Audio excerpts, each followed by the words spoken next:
Carlos Baleba, le petit là connaît le ballon. Le petit là connaît le ballon, Yoda. Aïe, Seigneur Dieu Tout-Puissant. Tu as vu le match hier, fils? Aïe, le petit connaît le ballon. Bonjour les enfants. Le petit connaît le ballon, Yoda. Calme-toi, et tu te dis qu'on va avoir 11 entrants puissants des Lions Indomptables. C'est joueur par joueur. Bonjour les enfants. C'est papa. C'est papa. Mon mur est un asile psychiatrique à ciel ouvert et ma salle d'attente est toujours bondée. Bienvenue à la clinique, les enfants. Là, quand vous voyez la banane sur mon visage, première chose, c'est que d'abord, j'ai vu un magnifique match de football. C'est-à-dire que Brighton contre Wolverhampton, c'était un magnifique match de football. Mais quand tu vois la banane qui est réelle, c'est que le Cameroun a l'avantage. C'est-à-dire que c'est le Cameroun qui gagne. Parce que le petit qu'on appelle là-haut, Carlos Baleba, si tu viens d'arriver, si tu ne connais pas qui c'est, d'abord c'est un gars du continent, mets des points pour ça. Le petit vient du Cameroun, vient des points pour ça, mets du point. On chante sa chanson, Carlos Baleba. Si tu es un Ivoirien et que tu crois que Adingra joue au football, mets ça sur le côté, frère. Si à un moment, toi, tu doutais que Carlos Baleba est plus bon que Bellingham, tu discutes, tu doutes encore que Baleba a plus de classe que Bellingham. Non, il a plus de classe. Il a même plus de classe que Kamavinga, Kuzo. Donc, il y a des choses qu'il ne faut pas mélanger. On ne mélange pas. Comme une petite machine est en train de monter clairement et tout, et que c'est un lion indomptable. Et que c'est un lion indomptable. Vous savez, à un moment donné, on ne savait plus comment on va, si les joueurs sont finis ou pas. Et là, vous vous rendez compte qu'il y a ce petit frère-là, qui hier a joué 63 minutes plein. 63 minutes plein. Il a mbunja. Il a mbunja. C'est pas seulement ça. 49 ballons touchés. 8,5 sur 10. La note du match. Ça veut dire que le gars est sorti homme du match. Eh mon petit, tu viens sortir homme du match à quel non, fils? À quel âge, non, fils? Tu veux que tes grands frères commencent à te lancer le mensonge, ils te lancent le mensonge. Ne sors pas homme du match. Les gars là n'aiment pas le talent. Les gars n'aiment pas le talent. 4 sur 4 longs ballons, c'est-à-dire qu'il a tracé le ballon 4 fois. C'est parti au même endroit, c'est-à-dire qu'il a fait une transversale 4 fois. Donc il a changé le sens du jeu 4 fois. Et le sens du jeu a changé 4 fois. Parce qu'un enfant est en confiance. Quand un petit est en confiance, il déploie tout son talent. Il déploie tout son talent. Une grosse interception, le ballon partit dedans, boum. Les statistiques s'alignaient seulement, non. Ça s'alignait, tu entends, on dit que non. 38 passes réussies, 38 passes réussies. Donc, le gars dispatche dans tout le... Quand tu dis que quelqu'un fait 38 passes réussies, c'est que c'est le patron du ballon. C'est que c'était le patron. Tu entends, non, mon petit Ivoirien de Yamoussoukro. Toi, mon petit Ivoirien qui mange à Tchéké et sauce graine là-bas, du côté de Yopougon. Tu vois qu'on est en train de parler des players. On parle des gens qui connaissent le ballon. On est en train de te parler de Carlos Baleba. On est en train de te parler du futur. Parce que tu es le futur, mon petit. Tu es le futur.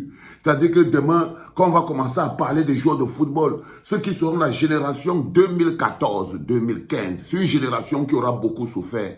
La génération 2014-2015, c'est une génération qui aura beaucoup souffert. Parce que c'est une génération qui a eu un mauvais accompagnement. C'est la génération qui a été la plus brimée. La génération 2014, 2015, 2016.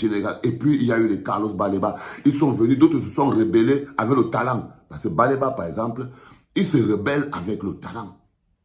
Il se rebelle avec le talent. Il démontre que non, on va parler des joueurs qui jouent. Alors, le plus important, c'est qu'il faut qu'on trouve un moyen pour mettre en avant les petits qui jouent au football. Et on ne peut les mettre en avant que par leurs statistiques. C'est pareil pour André Onana. Et j'ai vu, il y a le journaliste là, mon frère Anthony Pla là. Anthony Pla, moi je ne sais pas pourquoi, il te trouve un peu bizarre sur Internet. Hein. Il te trouve bizarre. J'ai vu un message que tu as fait sur André Onana. Il faut respecter André Onana et Anthony Pla.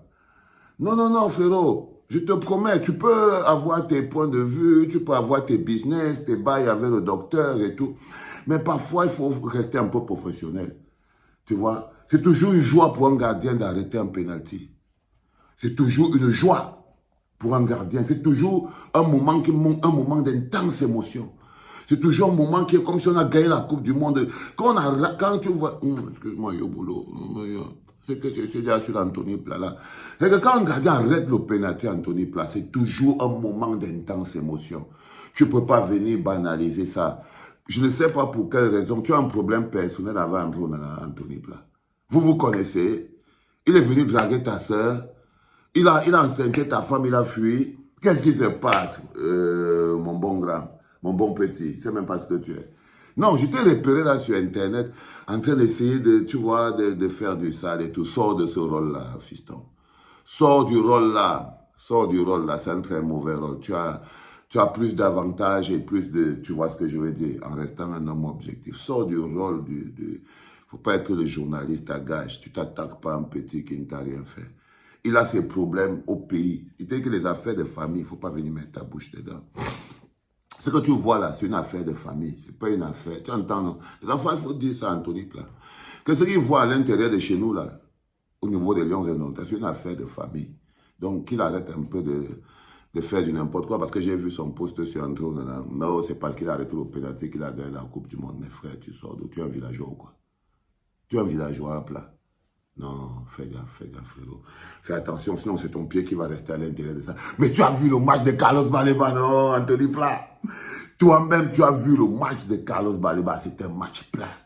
C'est un match plein. Là, tu vois, on commence à tracer une équipe qui peut un peu faire sens. Ça veut dire que quand on a un gardien international comme André, on a un milieu défensif comme Carlos Baleba, qui partage le milieu avec un mec comme Zamboanguissa. Je vous dis que les joueurs sont déjà là doucement, doucement. On a une charnière, on a le petit Wu qui est derrière, on essaie encore de trouver comment se serrer et tout ça. Je crois que d'une fois que cette équipe aura l'esprit humainement bon qu'il faut, qu'ils auront l'air, qu'ils ne seront plus attaqués par les piranhas, qu'il y aura plus les voleurs d'énergie, les aspirateurs d'énergie autour de l'équipe en train de vouloir, ils auront l'esprit calme. Va voir le niveau de jeu de Baleba. Mais en ce moment précis, il ne produit pas encore même les 1/10 de ça au niveau des Lions indomptables. Parce que l'air qu'on respire encore au niveau des Lions indomptables est encore un peu pollué. C'est une air encore un tout petit peu vicié. Mais petit à petit, le petit démontre quand même des capacités très importantes. Il joue 63 minutes, il marque un but, il touche 49 ballons, il a 38 passes réussites, 4 sur 4 longs ballons transversales, un dribble réussi, 12 duels gagnés, une interception, un tacle réussi. Il sort de là avec un flash score de 8,5 sur 10. Et il est le joueur du match. L'homme qu'on appelle Carlos Baleba est célébré à la clinique ce matin comme un prince qu'il est. Allez, ça, la clinique, on aime quand on a de succès à célébrer. Vous avez déjà dit ça. On aime quand on a le succès à célébrer. Et je vous rappelle, les enfants, que le patron Francis Ngannou, n'oubliez pas, c'est en octobre. Donc on va ouvrir bientôt la phase Francis Ngannou. On va se concentrer sur Ngannou pour lui donner de la puissance, pour lui donner de la force. Mais ce matin, en premier podcast, tapis rouge, des cœurs, du bonheur pour l'homme qu'on appelle Carlos Baleba. Carlos Baleba et... Les enfants, c'était le premier podcast en direct de la clinique. You know how much I love you. C'était papa.